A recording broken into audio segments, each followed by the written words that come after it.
ባርበር እናገኛለን በቦሌም ሆነ በባሌ።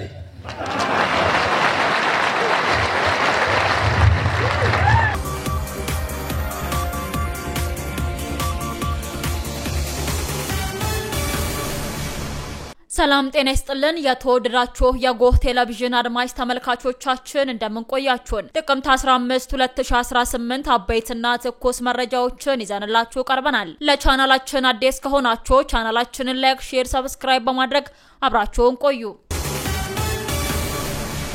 118ኛው የኢትዮጵያ መከላከያ ሰራዊት ቀን የማትደፈር ሀገር የማይበገር ሰራዊት በሚል መሪ ሐሳብ በባህርም ኃይል ማሰልጠኛ ትምህርት ቤት ተከብሯል። በዕለቱ ፊልድ ማርሻል ብርሃኑ ጁላ ለሀገር ትልቅ ውለታ ለዋሉ የመከላከያ የክብር አባላትን ለሰሩት ከባድ ውለታ የምስጋና ሰርተፊኬት ተበርክተውላቸዋል። የምስጋና ሰርተፊኬት ከተበረከተላቸው የመከላከያ የክብር አባላት መካከል የጎህ ቴሌቪዥን ባለቤትና ዋና ስራ አስኪያጅ የማዕበል መረጃ ባለቤት የይቻላልን መጽሐፍ ጸሐፊ የሰላም አምባሳደር ኮርዳዊት ጌታሁን አንዱ ናቸው። አምባሳደር ኮርዳዊት ጌታሁን ደከመኝ ሰለቸኝ ሳይሉ ለሀገራቸው ዘብ የቆሙ አንጋፋ የሀገር ባለውለታ ናቸው። ፊልድ ማርሻል ብርሃኑ ጁላ በዚህ ወቅት ባስተላለፉት መልእክት ሀገራችን የተፈጥሮ ሀብቷን እንዳትጠቀም የሚፈልጉ ታሪካዊ ጠላቶች አሉ ብለዋል። በእነዚህ ጠላቶች ሴራ ኢትዮጵያ በውስጣዊ ግጭት ላይ እንድታተኩርና ለዘመናት በደህንነት ኋላ ቀርነት እንድትቆይ መደረጉን አስገንዝበዋል። በመሪዎቻችን በሳል አመራር ሰጭነት ሴራውን በመበጣጠስ ወደ ሰላምና ልማት እየተሸጋገርን እንገኛለን ሲሉ አክለዋል። ቆርጠን ስለተነሳን ጠላቶቻችን ጥረታችንን ለማሰናከል ለተቀን ቢያሰሩብንም እየተሸነፉ እኛ ጉዞ ቀጥለናል። የህዳሴ ግድባችን ተንገራጮ ከቆመበት በማንሳት ስራ ስንጀምር ራሱን ችሎ ግንባታውን የሚያቆም ኃይል አደራጅተውብን ተዋግተውናል።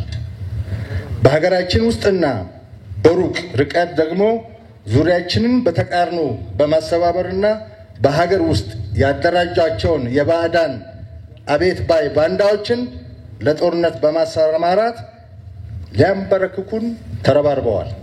ነገር ግን ጀግና ሰራዊታችን ታጥቀው የገጠሙትን በማሸነፍ ህዳሴ ህይወት አግኝቶ ትርፋቱን እንዲሰጠን አስችለውናል።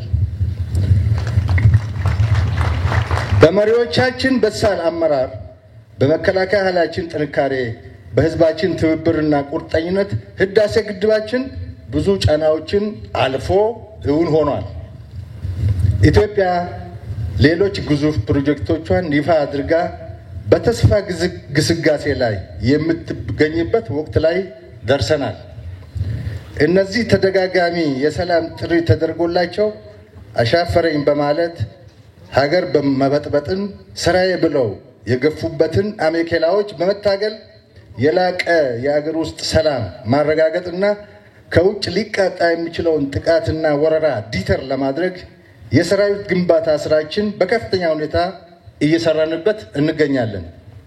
ከዲተረንስ አልፎ የሚመጣ ካለ ለማሸነፍ የሚያስችል ቁመናን ለመፍጠር በአደረጃጀት፣ በስነ ልቦና፣ በቴክኖሎጂ፣ በወታደራዊ ጥበብና በተለያዩ መስኮች ሰራዊታችንን እየገነባን እንገኛለን።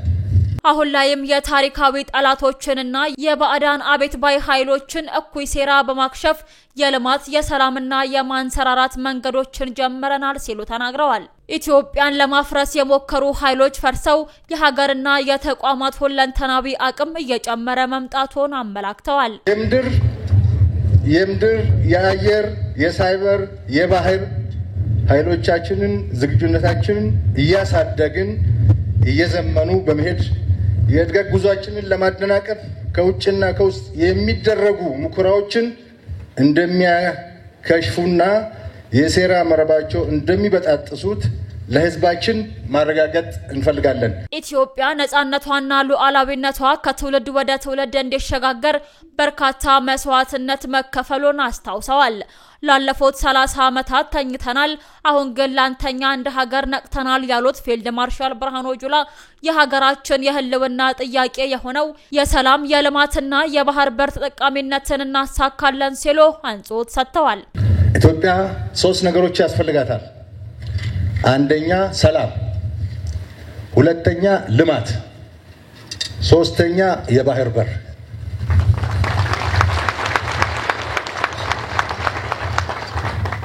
ኢትዮጵያ ትልቅ ሀገር ነው። ቆዳ ስፋቱ ሰፊ ነው። ህዝቡ ብዙ ነው። በጣም ሀብታም ሀገር ነው። ሀብቱ አልወጣም እንጂ ሀብታም ሀገር ነው። ኢትዮጵያ ጥንታዊ ሀገር ነው።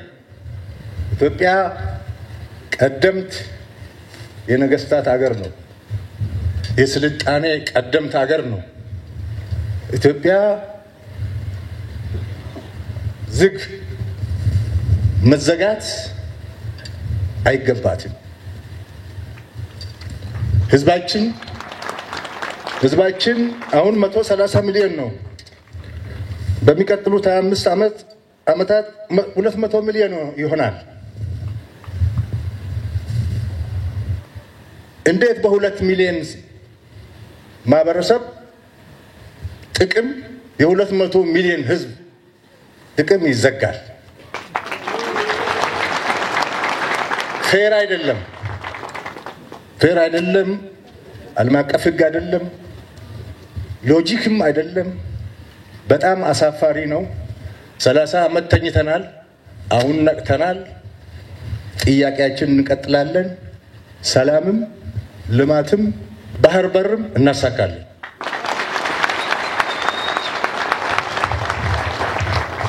የሀገር መከላከያ ሰራዊትን በማጠናከር ሰላማችንና የባህር በር ባለቤትነታችንን ለማረጋገጥ የሚያስችል ቁመና ላይ እንገኛለን ሲሉም ተናግረዋል። ባህር በር ላይ እንድንወጣ ያደረጉን ጠላቶች፣ እንድንወጣ የሰሩ ጠላቶች፣ ለ60 ዓመት ለ70 ዓመት የሰሩ ጠላቶች አሁንም ስራቸውን ቀጥለዋል። ከባህር በር እንድንወጣ ያደረጉን እነሱ ናቸው። እኛ ተሳስተን ተባብረን ሊሆን ይችላል። የኛ ልጆች ተሳስተው ትብብር አድርገው የባህር በር ጥቅም ያልገባቸው በወጣትነታችን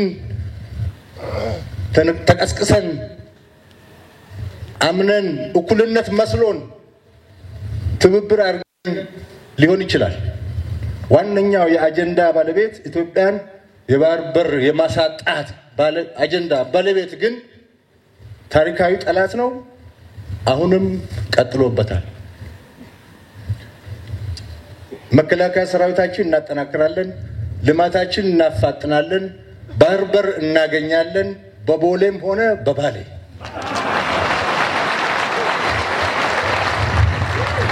ውድ አድማጭ ተመልካቾቻችን ለሰዓቱ ያዘጋጀንላችሁ ሰበርና ትኩስ መረጃዎቻችን እነዚህን ይመስሉ ነበር። አብራችሁን ስለነበራችሁ ከልብ እናመሰግናለን። በያላችሁበት ሰላም ቆዩን።